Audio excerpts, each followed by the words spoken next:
What's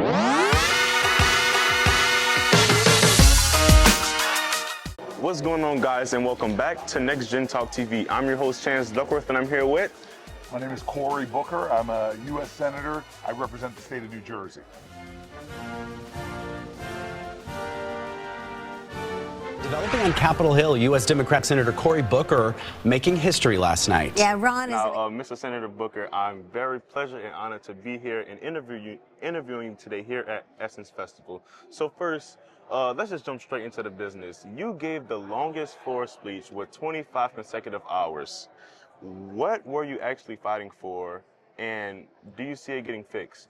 So I think that was a time, it was just weeks after Donald Trump had been elected, and he was coming after people's health care. He was making massive cuts to services and support for lots of communities around the country, and a lot of us were just worried. And I wanted to do something that could help to galvanize the energy we needed for this long fight that we were in. And so I also knew that the record on the Senate floor for the longest speech, 24 hours and change, was done by Strom Thurmond when he was fighting against the Civil Rights Act. So it was this convergence of history. I knew if I could stand on that floor and fight against the guy that was coming against civil rights, coming against voting rights, coming against economic power, and really try to ignite other people to do the same, that I could make a difference. And what was exciting for me was, after that was all over, having how many people still come up to me today and say, hey, that was an ignition point for me. So we all are connected, and what you do and how you stand affects me, and I have a responsibility for doing the same, trying to give strength to the larger movement that we're in. Right, and I do want to touch on the point about you saying making a difference. What can people my age, the next generation, do to be a part of that difference? Well, you're asking me, but you're showing me too. I mean, literally what you all are doing right here, getting the information out, educating folks, letting people know what's really happening. I'm impressed. And what I try to tell folks, especially your age, all the time is, thank God that other generations took inspiration from their parents and their grandparents' generation, but not always specific instructions. In other words, you have within you innovation, imagination, creativity, your ability to bring to our problems things that the generation ahead of you may not be thinking of.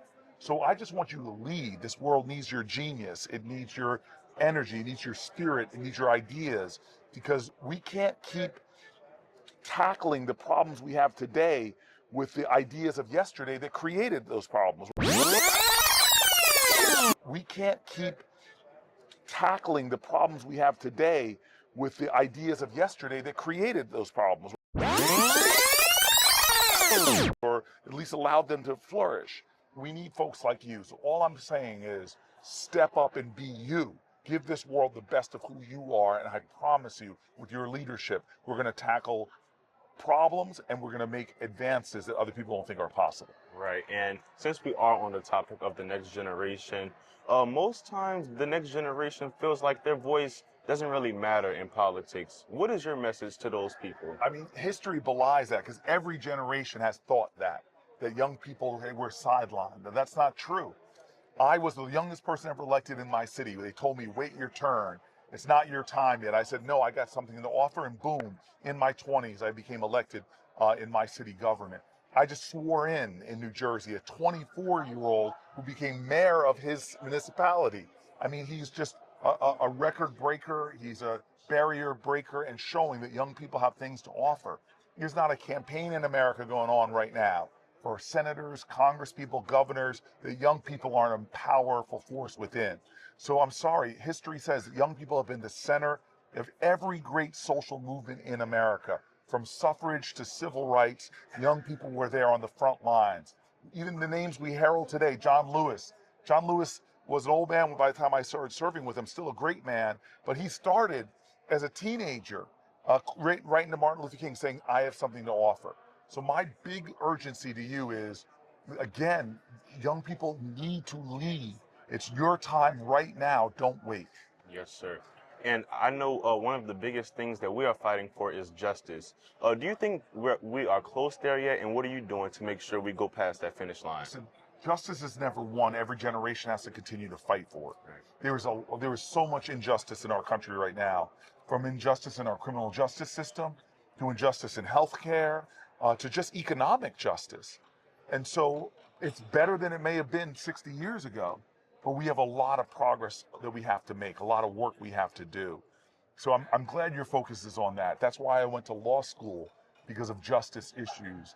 But we, again, need more help. We need the cavalry. We need the next generation to pick up the baton and start running with it. All right, and in closing, I want you to think back to your high school or your college years. What is one thing that you wish at least one powerful leader had told you in your years? Wow.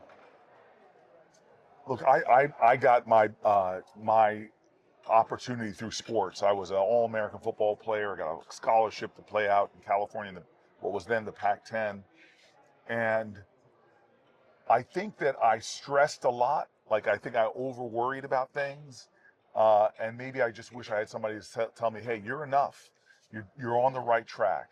It may seem like it's a big, wild world and a lot of challenges, but just keep on pushing. You're going to have more success than you imagine.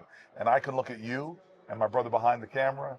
I know you guys are going to have more success than you even imagine is possible if you keep stepping up like you are, if you keep working hard like you guys are. I've seen you over 2 days, and I'm really impressed, and I know God's got great plans. This universe has got great plans for you. Yes, sure. Well, thank you so much, Senator Booker. It was a pleasure being able to interview you. Thank you so much. Make sure you all stay tuned. Like, comment, and subscribe. Yes. Any final words you want to say? No. Like, comment, or subscribe. You heard the man. Come on. All right. Thank you so much. Chantze Duckworth. Cory Booker. And we're out. All right.